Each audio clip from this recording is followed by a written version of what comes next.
সবাইকে শুভ সকাল জানিয়ে শুরু করছি। অনেক আপুরা ভাইয়েরা আমাকে রিকোয়েস্ট করছেন অনেকদিন ধরে অ্যাগ্লোনিমার উপর একটা ভিডিও করি, অ্যাগ্লোনিমার মিডিয়ার উপর। তো আমি অনেক আগে করেছিলাম, কিন্তু আসলে ভিডিওগুলো অনেক নিচে চলে যায়, খুঁজে পাওয়াটা মুশকিল। তো আবার আমি ভিডিওটা শুরু করলাম। এখানে সবচেয়ে সবার আগে বলি, এই সাইজের অ্যাগ্লোনিমা আপনারা দেখতে পাচ্ছেন, সাইজগুলো কিন্তু যথেষ্ট। এটা তো পুরাই মাদার, সবগুলোই এখানে মাদার। তো মাদার সাইজের অ্যাগ্লোনিমাকে 7 ইঞ্চি টবে দেওয়া হয়েছে। আর এর চাইতে ছোট যেগুলো, আমি একটু ক্যামেরাটা অন্য সাইডে নিয়ে দেখাই।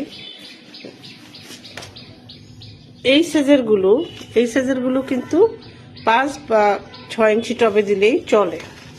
যেমন দেখুন, এটাও কিন্তু ছোট, এটাকে এই সাইজের গাছটাকে যদি আমি 7 ইঞ্চিতে দিতাম তাহলে কিন্তু প্রবলেম হতো।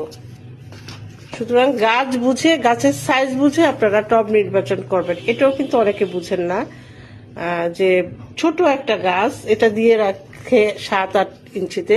যেমন এটা কিন্তু ছোট একটা চারা, এটা হচ্ছে 4 ইঞ্চিতে, কিন্তু গাছটা কিন্তু বড় হচ্ছে। আরেকটু বড় হলে এটাকে কিন্তু আমি 6 ইঞ্চি টবে ট্রান্সফার করে নেব। তো টব নির্বাচনও কিন্তু গাছের বেলায় একটা গুরুত্বপূর্ণ বিষয়।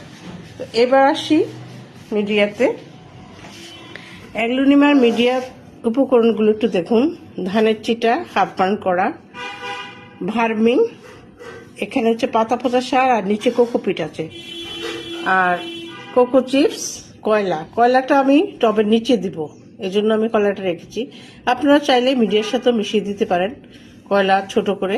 তবে ধানের চিটা অবশ্যই লাগবে, হাফ বার্ন করা।